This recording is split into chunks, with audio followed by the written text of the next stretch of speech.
ஓம் சாந்தி. 24/3/2026 சாக்கார முரளி. இன்று சிவ பகவான் கூறுகிறார், இனிமையான குழந்தைகளே, நீங்கள் இல்லற விவகாரங்களில் இருந்து கொண்டே தாமரை மலர் போல் தூய்மையாக வேண்டும். ஒரு தந்தையின் வழிப்படி நடக்க வேண்டும். எந்த ஒரு டிஸ்சர்வீஸும் செய்யக்கூடாது. அதாவது தந்தைக்கு கெட்ட பெயர் ஏற்படுத்தும்படியான அவசேவை செய்யக்கூடாது. கேள்வி: எந்த குழந்தைகளை மாயா தன்னுடைய 5 கோரமான விரல்களால் தாக்குகிறது? எது உயர்ந்த லட்சியம்? அதாவது 5 விரல்களால் தாக்குகிறது அப்படின்னா ஒரு கிரிப்பு, 5 விரல்கள் என்ற பிடியால் பிடித்து விடுகிறது. அப்போ தப்பிக்க முடியாது இல்லையா? நல்லா கிரிப்பா பிடிச்சிடுறது. பதில்: எந்த குழந்தைகள் தேக அபிமானத்தில் இருக்கிறார்களோ அவர்களை மாயா தன்னுடைய 5 கோரமான விரல்களால் தாக்குகிறது. பிறகு பெயர் ரூபத்தில் சிக்கிக் கொள்கிறார்கள்.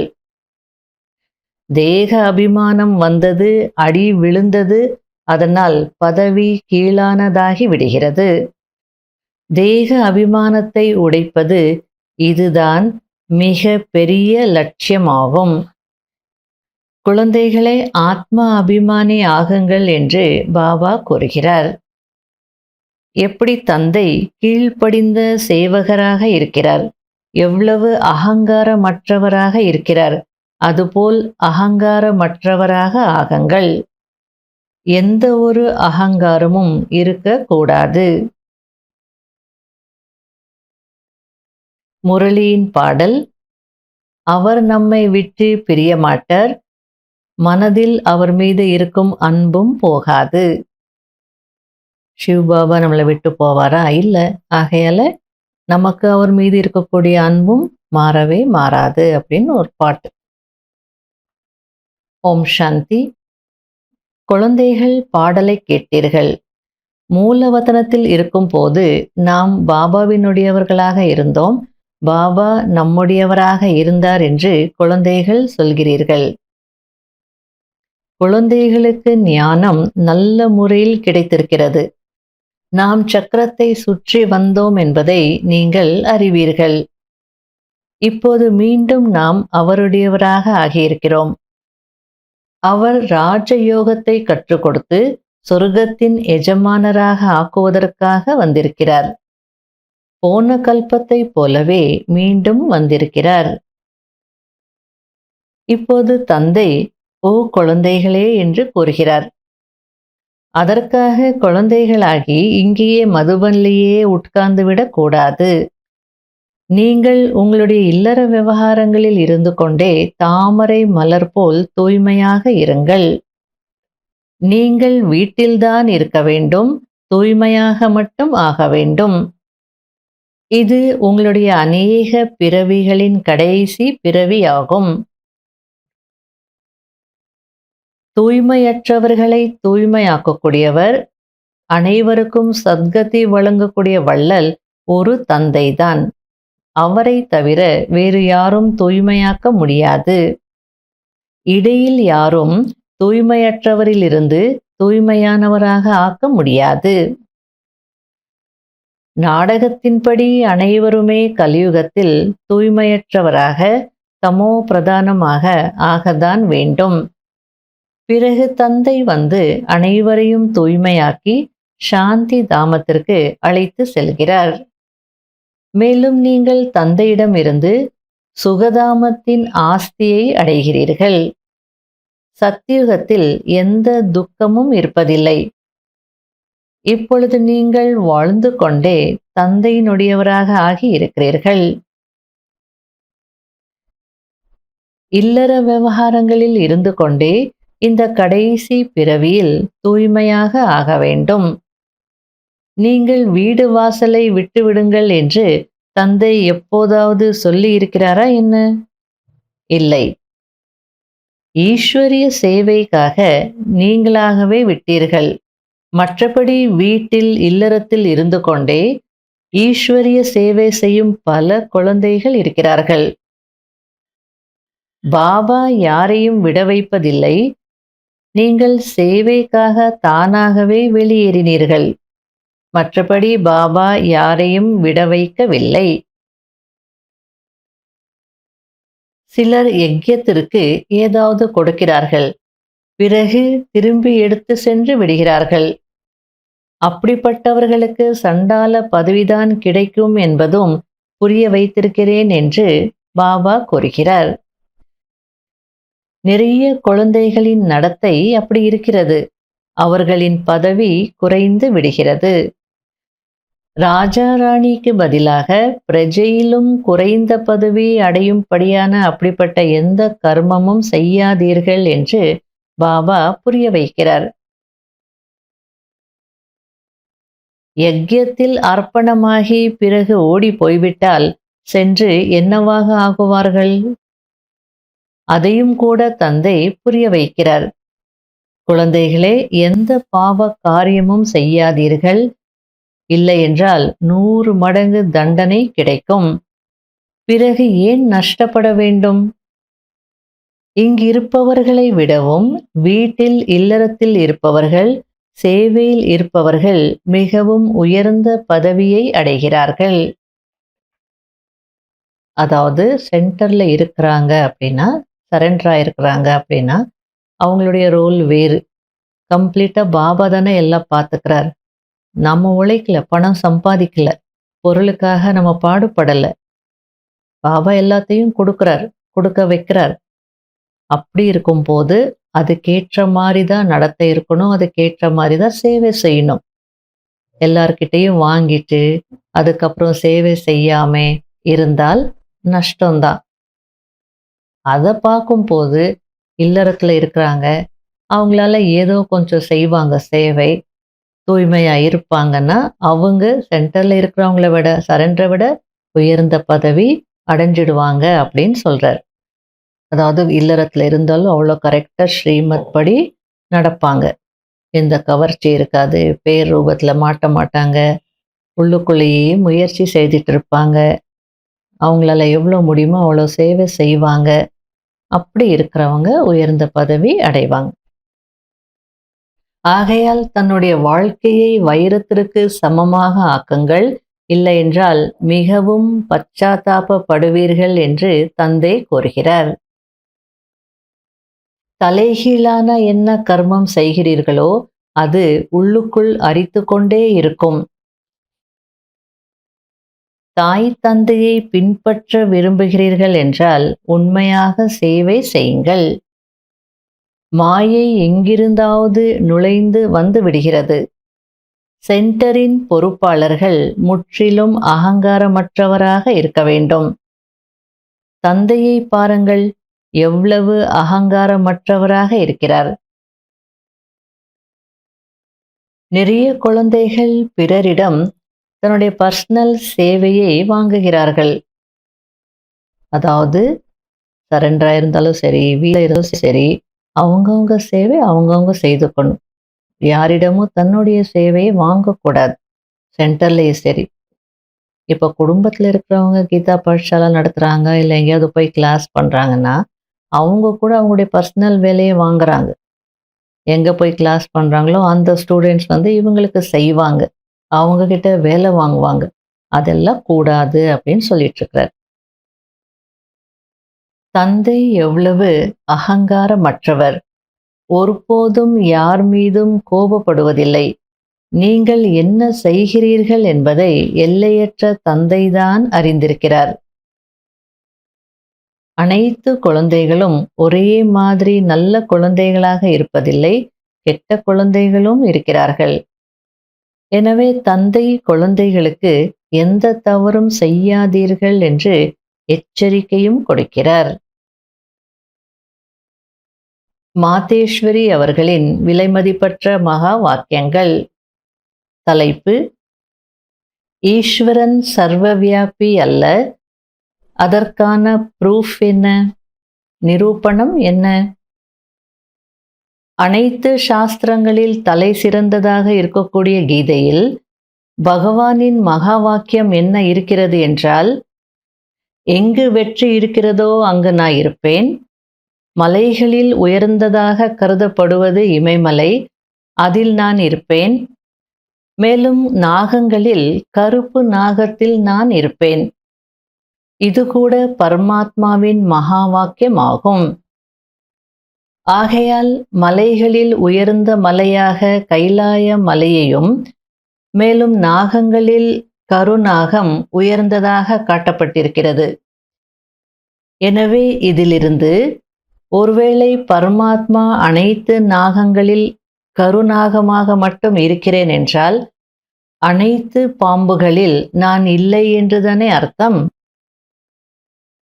ஒருவேளை பரமாத்மா உயர்ந்ததிலும் உயர்ந்த மலைகளில் இருக்கிறார் என்றால், கீழே இருக்கும் சிறிய மலைகளில் இல்லை என்றுதானே அர்த்தம்? மேலும் எங்கு வெற்றி இருக்கிறதோ அங்கு நான் இருக்கிறேன் என்றால், தோல்வியில் இல்லை என்றுதானே அர்த்தம்? இப்பொழுது இந்த விஷயங்களில் இருந்து பரமாத்மா சர்வவியாபி இல்லை என்பது நிரூபணம் ஆகிறது. ஒரு பக்கம் இப்படியும் சொல்கிறார்கள், இன்னொரு பக்கம் பரமாத்மா பல ரூபங்களில் வருகிறார் என்றும் சொல்கிறார்கள். அதாவது பரமாத்மாவை 24 அவதாரங்களில் காட்டப்பட்டிருக்கிறது. மீன், ஆமை போன்ற பல ரூபங்களில் காட்டப்பட்டிருக்கிறது. இப்பொழுது இது அவர்களுடைய பொய்யான ஞானமாக இருக்கிறது. பரமாத்மாவை அப்படியே அனைத்து இடங்களிலும் இருக்கிறார் என்று நினைத்து கொண்டு அமர்ந்திருக்கிறார்கள். அதாவது ஏதோ சிந்திக்கிறது இல்ல. யார் என்ன சொல்றாங்களோ அதை அப்படியே நினைச்சுக்கிட்டு உட்கார்ந்துட்டு இருக்காங்க, நம்பிட்டு உட்கார்ந்துட்டு இருக்காங்க அப்படின்னு மம்மா சொல்லிட்டு இருக்காங்க. இந்த சமயம் கலியுகத்தில் அனைத்து இடங்களிலும் மாயாதான் இருக்கிறது. பரமாத்மா எப்படி இருக்க முடியும்? மேலும் கீதையில் நான் மாயாவில் வியாபித்து இல்லை என்று சொல்லப்பட்டிருக்கிறது. இதிலிருந்து பரமாத்மா அனைத்து இடங்களிலும் இல்லை என்பது நிரூபணம் ஆகிறது. அதாவது மம்மா அப்படியே மம்மா ஆயிடல. அந்த ஒரு சின்ன வயசுலயும் ஞானத்தை புரிய வைக்கிற விதம் பாருங்க. கீதையில எங்க வெற்றி இருக்கோ நான் அங்க இருக்கிறேன் அப்படின்னு சொன்னா, வெற்றி இருக்கும் இடத்துல நான் இருக்கிறேன் அப்படின்னா, தோல்வி இருக்கிற இடத்துல இல்லையா? உயர்ந்த மலைகளில் நான் இருக்கிறேன் அப்படின்னா, அப்போ கீழே இருக்கக்கூடிய மலைகள்ல இல்லையா? நாகங்கள்ல கருநாகத்துல நான் இருக்கிறேன் அப்படின்னா, மற்ற நாகங்கள்ல இல்லையா? மாயா இருக்கிற இடத்துல நான் இருப்பதில்லை அப்படின்னா, இப்போ கலியுகத்துல எல்லா இடத்துலையும் மாயா தானே வியாபித்து இருக்கு. ஆகையால இந்த விஷயங்கள் மூலம் என்ன நிரூபணமாகுது? பரமாத்மா சர்வ வியாபி இல்லை என்பது நிரூபணம் ஆகுதுன்னு சொல்லிட்டு இருக்காங்க. 2வது வகுப்பு. தலைப்பு நிராகார உலகம் ஆத்மா மற்றும் பரமாத்மாவின் வசிப்பிடம் ஆகும்.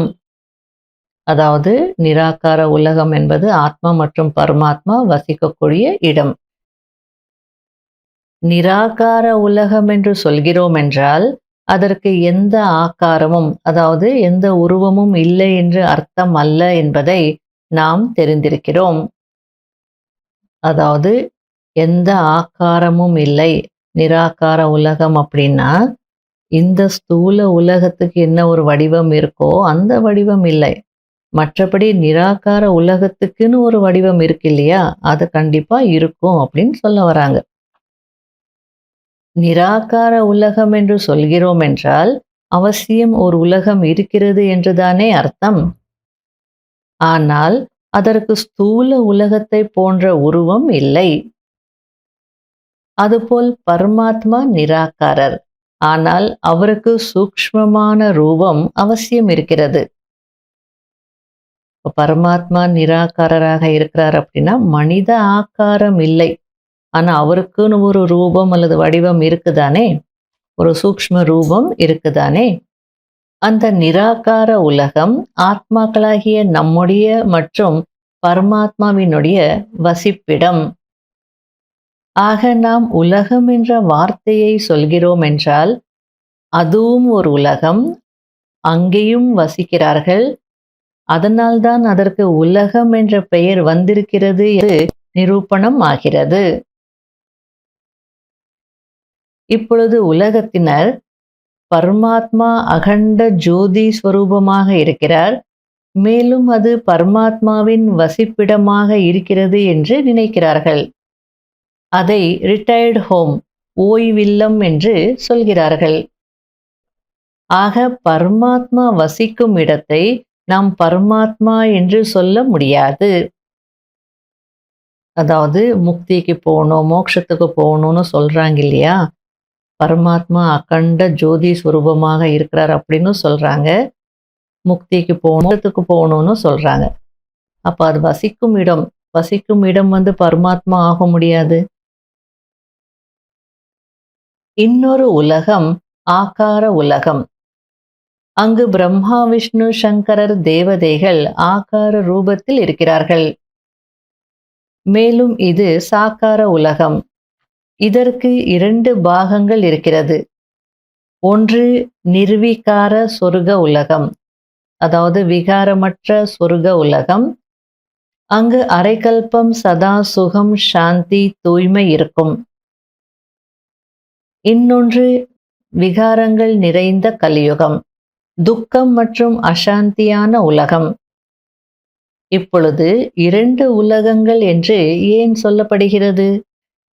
ஏனென்றால் மனிதர்கள் நரகம் மற்றும் சொர்க்கம் என்ற 2ம் பரமாத்மாவால் படைக்கப்பட்டது என்று சொல்கிறார்கள். இதை பற்றி பரமாத்மாவின் மகா வாக்கியம் என்னவென்றால், குழந்தைகளே, நான் எந்தவித துக்கம் நிறைந்த உலகத்தையும் படைப்பதில்லை, நான் சுகம் நிறைந்த உலகத்தை மட்டும்தான் படைக்கிறேன். இந்த துக்கம் மற்றும் அசாந்தி நிறைந்த உலகம் மனித ஆத்மாக்கள் தன்னைத்தான் மறந்த காரணத்தினால், மேலும் பரமாத்மாவாகிய என்னை மறந்த காரணத்தினால் இந்த கணக்கு வழக்கை அனுபவிக்கிறார்கள். அதாவது உலகத்தில் இருக்கக்கூடிய மனிதர்கள் சொர்க்கம் நரகம் 2மே பரமாத்மாவால் படைக்கப்பட்டது அப்படின்னு சொல்லிடுறாங்க.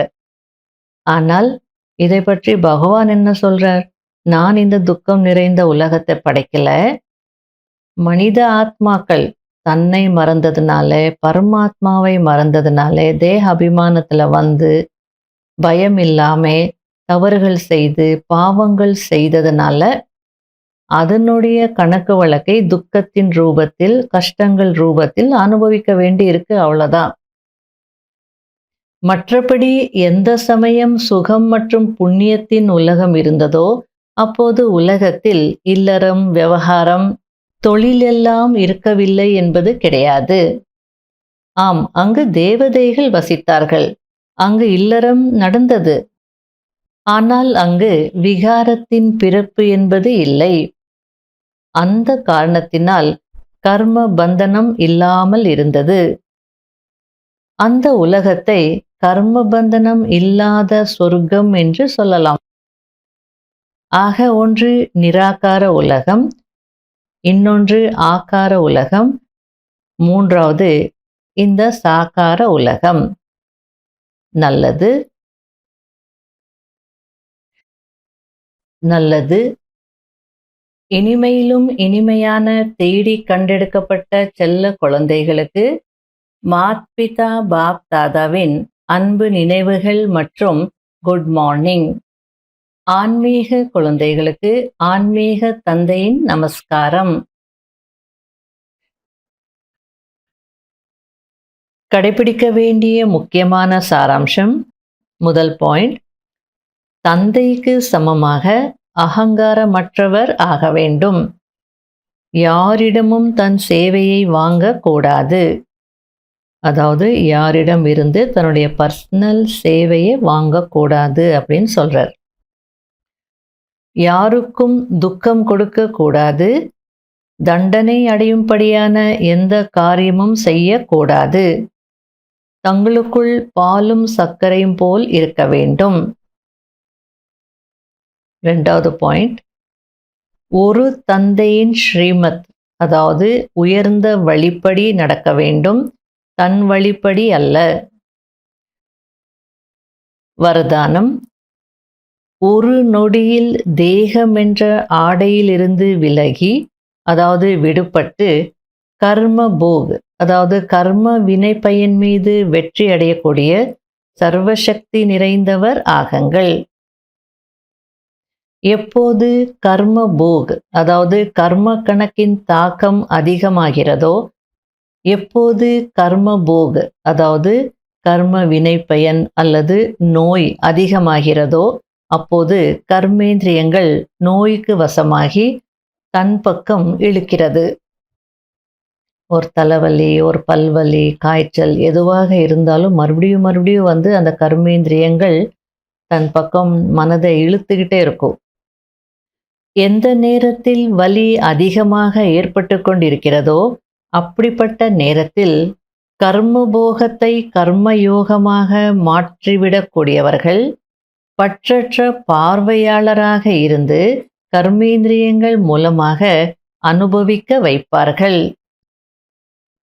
சர்வசக்திகள் நிறைந்திருக்கும் அஷ்டரத்தினங்கள் வெற்றியாளர்கள் என்று அழைக்கப்படுகிறார்கள். அதாவது யாரிடம் அனைத்து சக்திகளும் இருக்குமோ அவங்க கர்ம வினை பயன் நோயை வந்து ஈஸியாக கடந்து வந்துடுவாங்க. அதிகமாக வலி இருக்கும், ஆனாலும் அந்த கர்ம போகத்தை அவங்க கர்ம யோகமாக மாற்றிடுறாங்க. அப்படின்னா வலி இல்லைன்னு அர்த்தம் இல்லை, அவங்க அந்த வலியிலிருந்து விடுபட்டுடுறாங்க. விடுபட்டுட்டு சாட்சியாக இருந்து கர்மேந்திரியங்கள் மூலமாக அனுபவிக்க வைப்பாங்க. அப்படின்னா என்ன நடக்கணுமோ அதெல்லாம் நடந்துட்டு தான் இருக்கும். சாட்சியாக இருந்து கர்மேந்திரியங்கள் மூலமாக அனுபவிக்க வைப்பது அப்படின்றது எவ்வளோ ஒரு பெரிய விஷயம், பெரிய உயர்ந்த நிலை. அப்போ அது யார் செய்ய முடியும்? யாரிடம் சர்வசக்திகள் இருக்கோ, நிறைந்திருக்கோ, அவங்களால தான் செய்ய முடியும். அவங்க தான் அஷ்டரத்னங்கள் வெற்றியாளர்கள் என்று அழைக்கப்படுறாங்க அப்படின்றார். அதற்கு வெகு காலம் தேகம் என்ற ஆடையிலிருந்து விலகி இருப்பதற்கான பயிற்சி இருக்க வேண்டும். மற்ற நேரங்கள்லேயும் இந்த பயிற்சி இருந்ததுன்னா, நோய் வரும்போது, வலி இருக்கும் போது கூட நீங்கள் விடுபட முடியும் அல்லது தேக உணர்விலிருந்து விலக முடியும். வலி அங்கே தான் இருக்கும், ஆனால் நீங்கள் அதிலிருந்து உங்கள் மனதை வந்து எடுத்துடுறீங்க. அப்போது அந்த வலியை உணர மாட்டீங்க. அதான் சாட்சி நிலை, பற்றற்ற பார்வையாளர் நிலை. இந்த உடல் என்ற ஆடை உலகத்தின் அல்லது மாயையின் கவர்ச்சியில் இறுக்கமாக அல்லது இழுக்கும்படியானதாக இருக்கக்கூடாது. எப்போ நினைக்கிறோமோ அப்போ இந்த உடல்ல இருந்து விடுபடணும். சப்போஸ் ட்ரெஸ்ஸு வந்து ரொம்ப டைட்டாக இருந்ததுன்னா அப்போ ஈஸியாக வந்து கழட்ட முடியாது, இழுக்க வேண்டியா இருக்கும். அதுபோல இருக்கக்கூடாது அப்படின்றார். நினச்சோம் தேக உணர்வுலேருந்து விடுபட்டுட்டோம். அப்போது சகஜமாக உடல் என்ற ஆடையை கழற்றிவிட முடியும். ஸ்லோகன்: அனைவருடைய மரியாதை பெற வேண்டும் என்றால் பணிவுத்தன்மையுடையவர் ஆகுங்கள். பணிவுத்தன்மைதான் மகான் தன்மையின் அடையாளம் ஆகும். அவ்யக்த சமிகை: சாக்காரத்தில் ஒருவேளை யாராவது நிமித்த உயர்ந்த ஆத்மா கூடவே இருக்கிறார் என்றால் எந்த விஷயமாக இருந்தாலும் அவரிடம் வெரிஃபை செய்து செய்யும் போது நிச்சய புத்தியுடையவராகி செய்வீர்கள். பயமற்ற நிலை மற்றும் நிச்சயம், இந்த 2 குணங்களையும் முன்னால் வைத்து செய்வீர்கள். பயம் இல்லாம நிச்சய புத்தியோடு செய்வீங்க தைரியமா அப்படின்னு சொல்லிட்டு இருக்கிறார். எனவே எங்கு சதா நிச்சயம் மற்றும் பயமற்ற தன்மை இருக்கிறதோ அங்கு சதா உயர்ந்த சங்கல்பத்தின் வெற்றி இருக்கிறது. பயம் இல்லை, நிச்சயம் இருக்குன்னா அந்த சங்கல்பம் கண்டிப்பா சிரேஷ்ட சங்கல்பமாக இருக்கும். அந்த சிரேஷ்ட சங்கல்பத்திற்கு அவசியம் வெற்றி இருக்கு அப்படின்னு சொல்லிட்டு இருக்காங்க. எந்த ஒரு சங்கல்பம் செய்தாலும் நிராகாரமானவர் மற்றும் சாகாரமானவர், அதாவது யார் கூடவே இருக்கிறார்களோ நிமித்தமாகி இருக்கிறார்களோ அவர்களிடம் வெரிஃபை செய்ய வைத்து பிறகு நிச்சய புத்தியோடு பயம் இல்லாமல் செய்யுங்கள். இதனால் நேரமும் வீணாகாது. அதாவது பாபா ஒரு எக்ஸாம்பிள் கொடுத்து புரிய வச்சிட்டு இருக்கார்.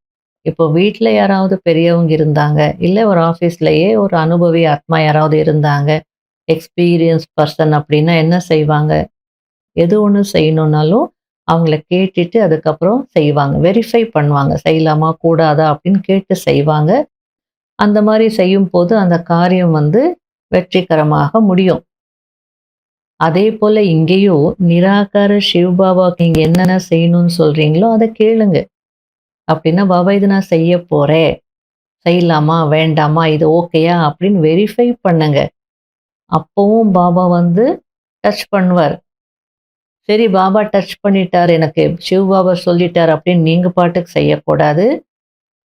சாக்காரத்துல யார் இருக்காங்களோ, நிமித்தமாக யார் இருக்காங்களோ, உங்க கூட யார் இருக்காங்களோ, அவங்க கிட்டயும் வெரிஃபை பண்ணணும். அவங்களும் ஓகே அப்படின்னு சொல்லிட்டாங்க அப்படின்னா, நிச்சய புத்தியோடு பயம் இல்லாம செய்யலாம். அப்போ உங்களுக்கு டைமும் வேஸ்ட் ஆகாது. எனர்ஜியோ, சங்கல்பம் எதுவுமே வேஸ்ட் ஆகாது. எனக்கு பாபா, நிராகார பாபா ஓகே சொல்லிட்டாங்க. ஆனா, இந்த சாக்காரத்துல இருக்கிறவங்க ஓகே சொல்ல மாட்டாங்க. நிமித்தமானவங்க ஓகே சொல்ல மாட்டாங்க. அதனால நான் சொல்லாம செய்றேன் அப்படின்னு அப்படி செய்யக்கூடாது. பாபா ஓகே சொல்லியோ, நிமித்தமானவங்க அவங்க ஓகே சொல்லல, சரின்னு சொல்லலன்னா, அத பாபா பார்த்துப்பார். நீங்க நிராகார பாபாவுக்கு முதல்ல சொல்லிட்டீங்க இல்லையா? உண்மையாக நீங்க சொல்லியிருந்தீங்கன்னா, அந்த நிராகார பாபா இந்த சாக்காரத்துல இருக்கக்கூடிய நிமித்தமானவங்களுக்கு டச் பண்ணுவாங்க. அப்படியும் ஒருவேளை நிமித்தமானவங்க வேண்டான்னு சொல்லிட்டாங்கன்னா, அதுல தான் நமக்கு நன்மை இருக்கு. நமக்கு எண்ணம் வந்தது, நம்ம அர்ப்பணம் பண்ணிட்டோம். இல்லையா? அது எப்போ நடக்கணுமோ அது நடக்கும். இல்ல உங்க அக்கவுண்ட்டுக்கு அது போயிடுச்சு. ஆகையால தேவையில்லாத குழப்பங்கள், சிந்தனைகள் எல்லாம் வேண்டாம் அப்படின்னு சொல்லிட்டு இருக்கிறாங்க. அப்ப நேரமும் வீணாகாது. வெரிஃபை பண்ணிட்டு ஓகேன்னு சொல்லிட்டாங்கன்னா, தைரியமா செய்யலாம். பயம் இல்லாம செய்யலாம். பயத்துல செய்தீங்கன்னா, அது எங்கிருந்து வெற்றி குடுக்கும்? அதனால பயம் இல்லாம நிச்சயத்தோடு செய்யலாம். தைரியமா செய்யலாம் அப்படின்றார். ஓம் சாந்தி.